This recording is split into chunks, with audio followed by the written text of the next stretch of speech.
O eto na, si General Torre, dawit sa flood control issue. Ang tanong, pumaldo kaya siya dito? O eto po sa balita, nagulat si Senate President Pro Tempore at ng Senate Blue Ribbon Committee, Chairperson Ping Lacson, sa pagbanggit ng dating Department of Public Works and Highways o DPWH Undersecretary Roberto Bernardo kay Metro Manila Development Authority General Manager Nicolas Torre, deterred sa issue ng flood control projects. Itong pagbanggit sa kanya, hindi pa siya general manager. Hindi pa siya general manager. Sa isinagawang kapihan sa Senado, press conference noong Miyerkules, sinabi ni Lacson na nag-alok umano ng kustodiya si Torre kay Bernardo, ngunit nabigo ito.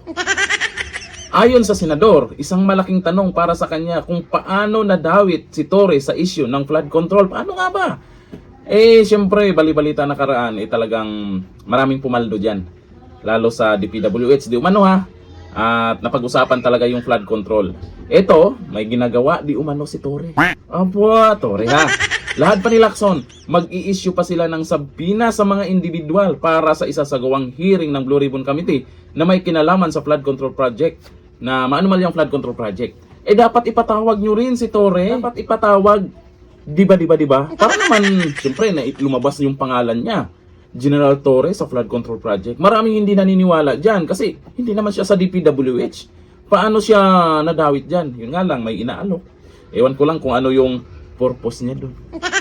Bakit gusto niyang doon sa custody niya? Bakit kaya? Ha? Kasi balita po natin ay itutuloy po nila yung Blue Ribbon. Dapat ipatawag na rin yan. Kasi ngayon, pa lang sa mga nag-comment sa balitang yan, maraming nang gigigil. Senator Ping Lacson, tapos hindi nyo ipapatawag? Yusek Bernardo, the circumstances behind a failed attempt by former Chief PNP and now MMDA General Manager Nicolas Torre to take him under the custody of the latter and find out for what purpose.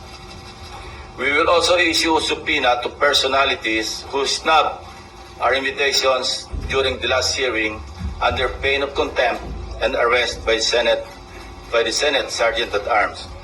With all that said, I'm ready to answer your questions. Sir, pa-clarify lang, tama po ba yung sinabi niyo kanina na si Bernardo is seeking custody kay... Hindi. It's the other way around. Okay. Si General Torre po. Nagulat siya noong meron nag-offer sa kanya na magbigay ng sanctuary. Kasi wala naman sa custody ng Senate si Bernardo. I think this happened before his third appearance. Nung he was about to appear for the third time yata, ewan ko kung nakailan na siya. Nung nagkausap kami, kinuwento niya sa amin yan na sinabi sa kanya na pwedeng mag-seek ng sanctuary kung gusto niya. Pero pag labas niya doon sa pinanggalingan niya, nakita niya si General Torre. Umatras siya, sabi niya, doon na lang ako kay Senator Lacson. Although he was not under my direct custody at that time. So nakita niya mismo. At hindi siya pumayag na magpag-custody kay General Torre. Hindi ko nga alam. It was a big and still a big wonder sa akin. Bakit napasok sa picture o sa scene, sa eksena, si General Torre? Sir, papatawag po si General Torre? Hindi pa. Gusto mo natin marinig kay Yusek Bernardo. Although nasabi niya na sa akin yan, hindi niya palang na-testify. Pero nasabi na hindi lang sa akin, kundi sa harap mismo na... Ano ba naman? Ang daming tanong. May tanong ka sa sarili mo, Senador Ping ba yun? Hindi, Ping Lacson pala. May tanong po at marami pong mga nagtatanong kung totoo ba yan at bakit nadawit si General Torre dyan. Pero hindi nyo iimbitahan. Iimbitahan lang naman. Baka naman, kaabang-abang din yan kung ano yung paliwanag ni General Torre dyan. Kung ganun, hindi po pwedeng kalimutan yan. Yung nabanggit ni Senator Ping Lacson na may General Torre palang pangalan na lumabas dyan sa maanumalyang flood control project. Nadawit yung kanyang pangalan, dapat naman isama sa paimbestigahan. Hindi naman pwedeng nabanggit yung pangalan na ito tapos baliwalain nyo lang. Hindi pwede yan.